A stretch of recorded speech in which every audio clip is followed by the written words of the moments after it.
The Tragedy of Hamlet, Prince of Denmark, by William Shakespeare. Act 2, Scene 1.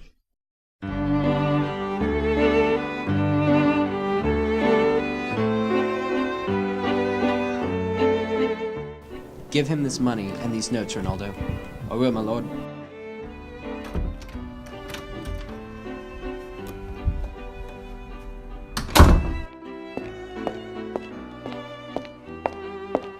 I know I fail you. What's the matter? Oh, my lord, I've been so frightened. With what, in the name of God? My lord, as I was sewing in my closet, Lord Hamlet, with his doublet all embraced, no hat upon his head, his stockings fouled, ungartered, and down geaved to his ankle, pale as his shirt, his knees looking down, and with a look so piteous in purport, as if he was loosened out of hell, to speak of horrors, he comes before me. Mad for thy love? My lord, I do not know, but truly I do fear it. What said he? He took me by the wrist and held me hard. Then he goes to the length of all his arm, and with his other hand thus o'er his brow, he falls to his perusal of my face, as he would draw it, long stayed he so. At last a little shaking of mine arm, and thrice his head thus waving up and down, he raised a sigh so piteous and profound, as it did seem to shatter all of his bulk, and end his being. That done, he lets me go, and with his head over his shoulders he turned. He seemed to find out without his eyes. From outer doors he went without his helps, and to the last bended their light on me. Come, go with me, I will seek the king. And with his other hand thus o'er his brow, he falls to such perusal of my face, as he would draw it, long stayed he so. At last a little shaking of mine arm, and thrice his head thus waving up and down. What have you given him any hard words of late? No, my good lord, but as you did command, I did repel his letters and denied his access to me. That hath made him mad. Come, go we to the king. This must be known, which, being kept close, might move more grief to hide than hate to other love.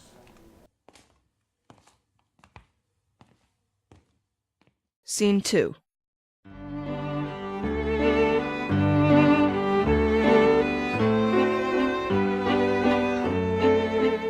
Good gentlemen, he hath much talked to you, and sure I am two men there are not living to whom he more address. Both your majesties might by the sovereign power you have of us put your dread pleasures more into command than to entreaty. But we both obey to lay our service freely at your feet to be commanded. Thanks, Rosencrantz and gentle Guildenstern. And I beseech you instantly to visit my too much changed son. Go, some of you, and bring these gentlemen where Hamlet is. Heavens make our presence and our practices pleasant and helpful to him. Aye, amen. The ambassadors from Norway, my good lord, are joyfully returned. Thou still hast been the father of good news. Have I, my lord? I assure you, my good liege, I hold my duty as I hold my soul, both to my God and my gracious king, and I do think that I have found the very cause of Hamlet's lunacy. Oh, speak of that I do long to hear. Give first admittance to the ambassadors. My news shall be the fruit to that great feast. Thyself do grace to them, and bring them in. He tells me, my dear Gertrude, he hath found the head and source of all your son's distemper. I doubt it is no other than the main, his father's death and our o'er-hasty marriage. Well, we sift him. We shall sift him. Welcome, my good friends. Say, Voltimand, what's from our brother Norway? Most fair return of greetings and desires. Upon our first he sent out to suppress his nephew's levies, which to him appeared to be a preparation against the Pollock. But better looked into he truly found it was against your highness giving a paper. It likes us well, and at our more considered time well read. Answer and think upon this business. Meantime, we thank you for your well-took labor. Go to your rest. At night we'll feast together. Most welcome home. This business is well ended. My liege and madam to expostulate what majesty should be, what duty is, why day is day, night, and time is time. We're nothing but to waste night, day, and time. Therefore, since brevity is the soul of wit, and tediousness the limbs and outward flourishes, I will be brief. Your noble son is mad I call it, for to define true madness, what is but to be nothing else but mad, but let that go. More matter with less art.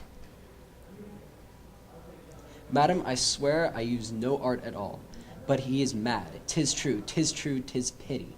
But farewell it, for I will use no art. Mad, let us grant him. Then, and now remains that we find out the cause of this effect, where this effect effective comes by cause. Thus it remains, and the remainder thus perpend. I have a daughter, while she is mine, who in her duty and obedience mark hath given me this. Now gather and surmise.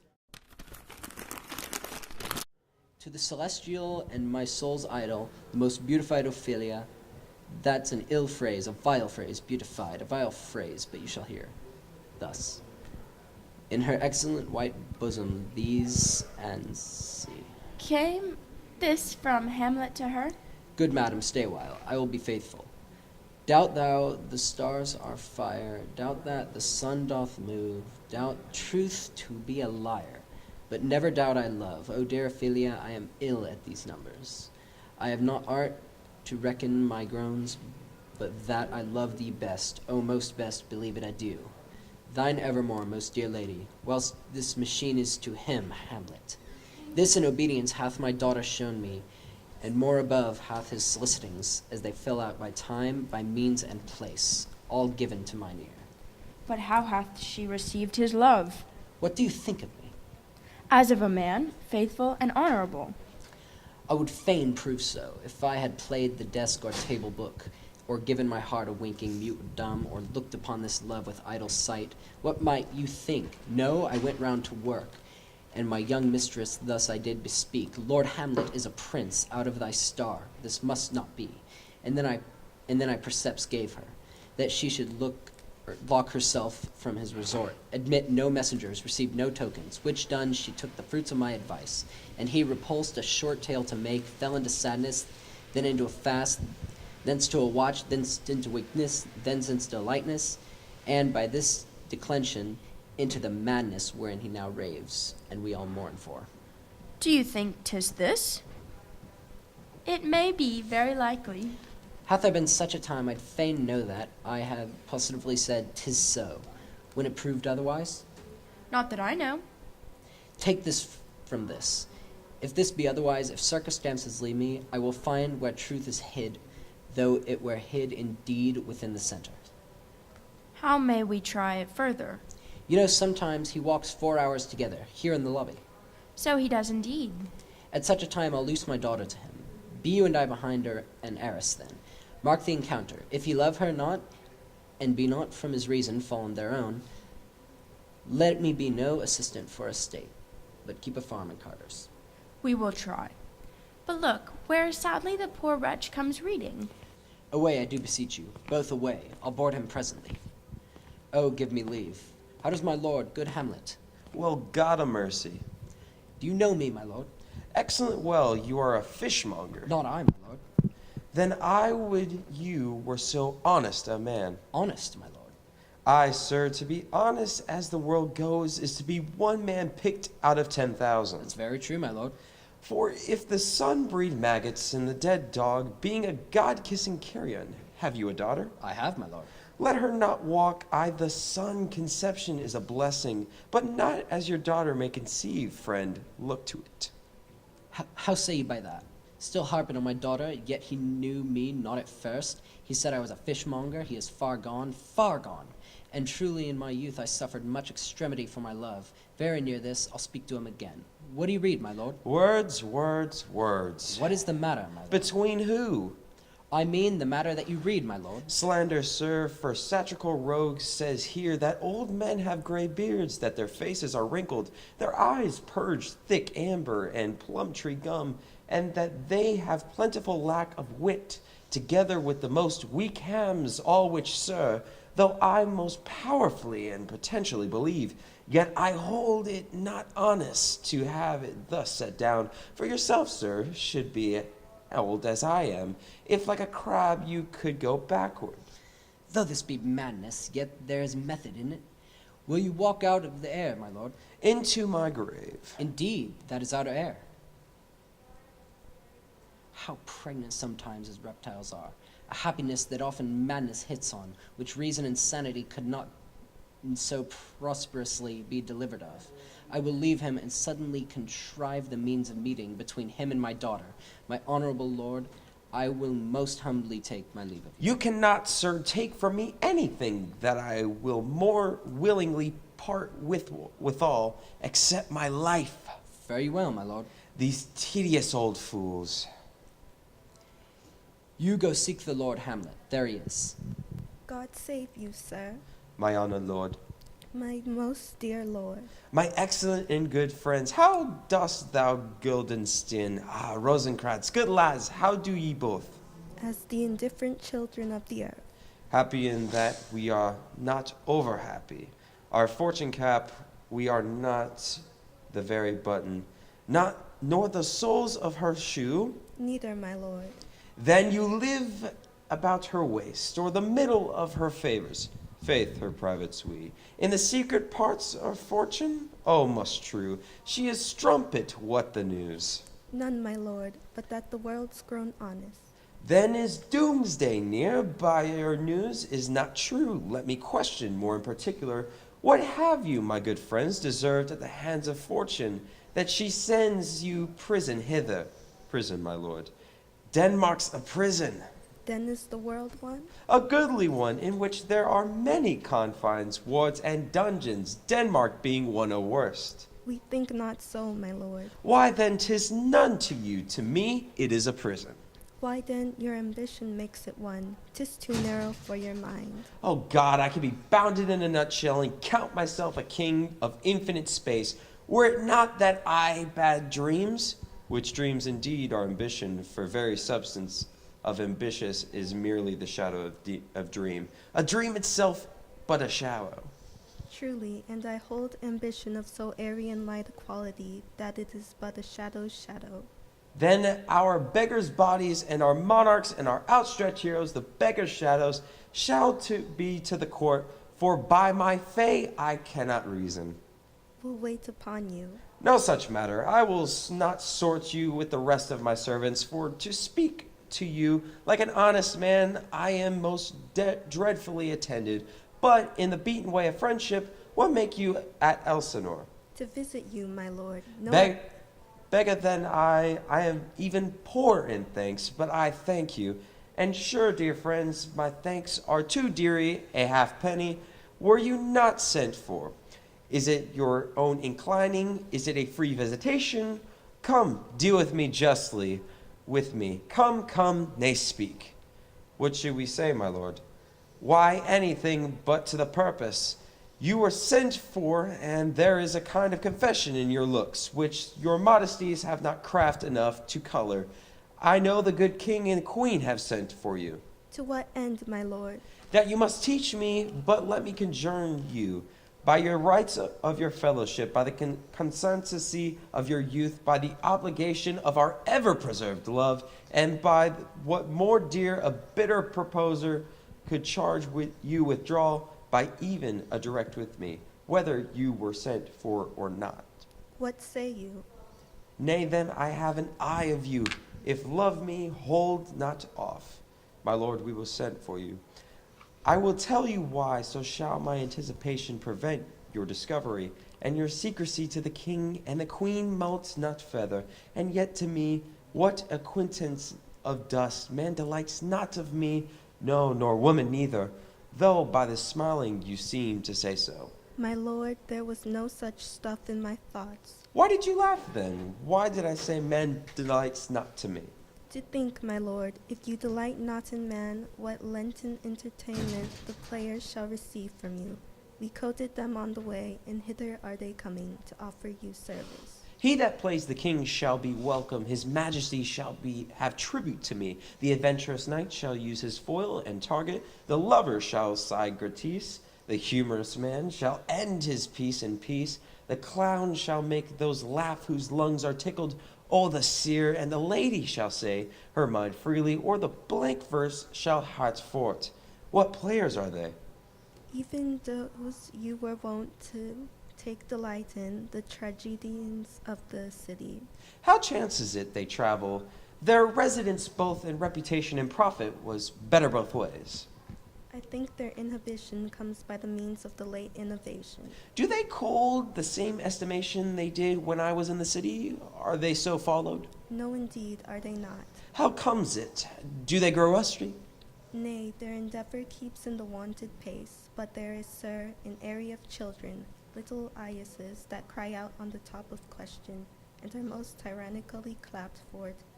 These are now the fashion, and so be rattle the common stages, so they call them, that many wearing rapiers are afraid of goose quills, and dare scarce come thither. What are they, children? Who maintains them? How are they escorted? Will they pursue the quality no longer that they can sing? Will they not afterwards? If they gross themselves to common players, as it is most like, if their means are no better, their writings do them wrong, to make them exclaim against their own succession? Faith, there has been much to do on both sides, and the nation holds it no sin to tear them to controversy. There was, for a while, no money bid for argument, unless the poet and the player went to cuffs in the question. Isn't it possible? Oh, there have been much throwing bout of brains. Do the boys carry it away? Aye, that they do, my lord. Hercules and his load, too. It is not very strange, for my uncle is king of Denmark, and those that would have mouths at him, my father lived, give 20, 40, 50, and 100 ducats apiece for his picture in little.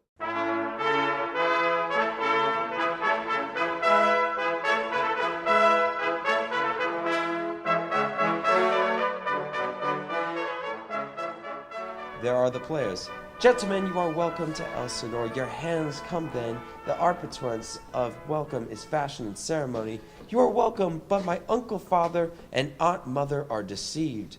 In what, my dear lord? I am but mad northwest.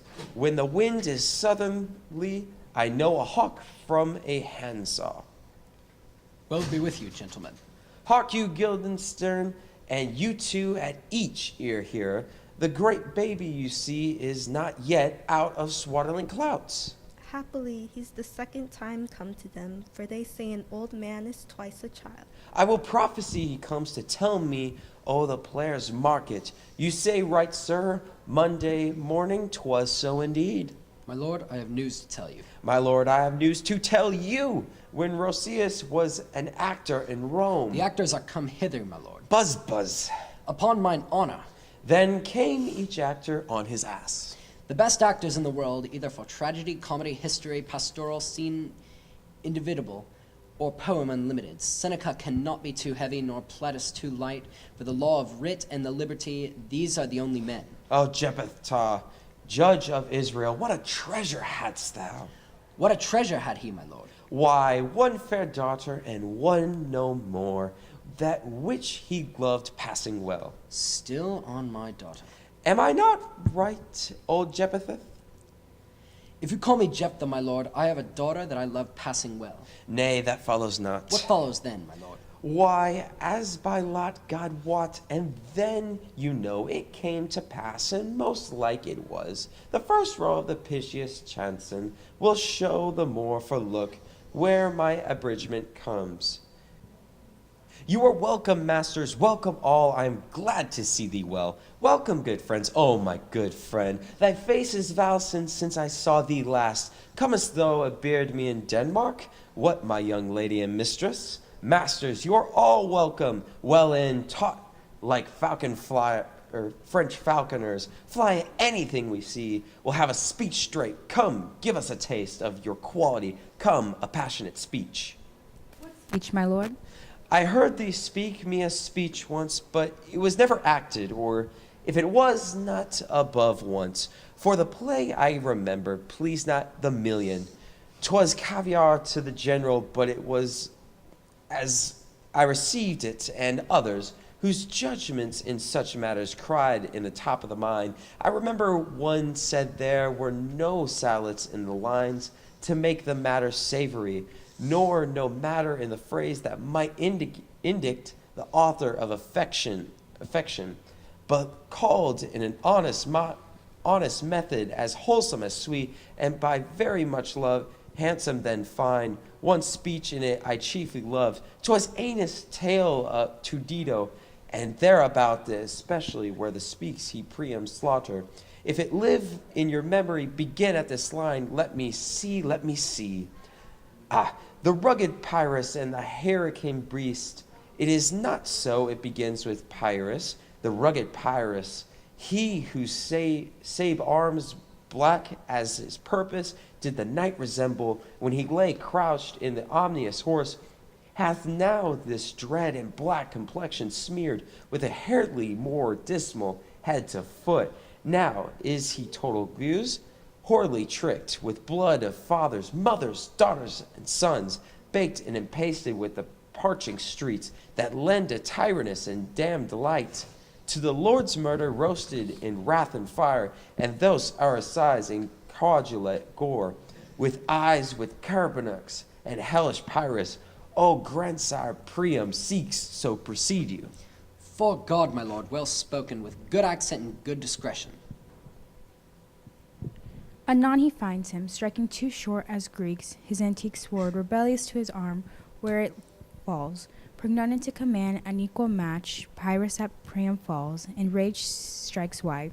But with the wind and wife and wind of his fell sword, the unnerved father falls. Then senseless Liam, seeming to feel his blow with flapping top, stews at his base, and with a hideous crash takes prisoner Pythus' ear, for lo his sword, which was a declining on the milky head of froward Priam, seemed the air to stick, so as a painted tyrant Pyrrhus stood, and like a neutral to his will and matter, did nothing.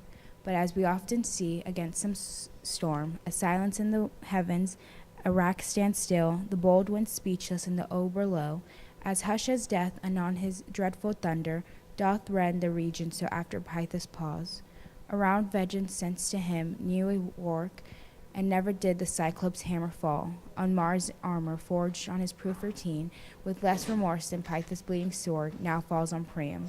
Out, out, thou strumpet fortune, all you gods, and general synod, take away her power, breaks all the stokes and fellies on her wheel, and bow the road, have down the hill of heaven as low as the fiends. This is too long. It shall to the barbers with your beard. Prithee, say on, he's for a jig or a tale of body, or of sleep. Say on, come on, Hecuba.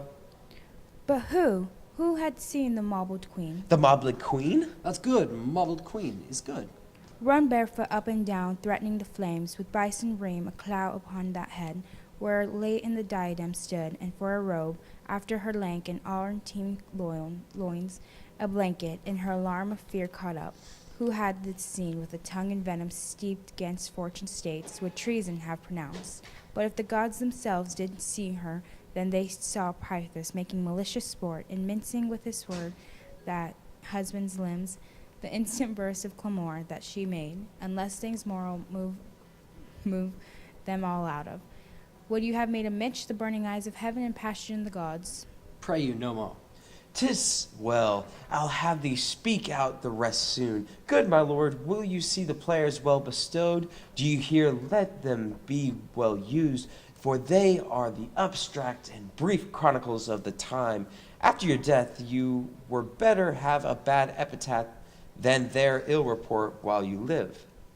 My lord, I will use them according to the desert. God's body skin, man much better. Use every man after his desert, and who should escape whipping.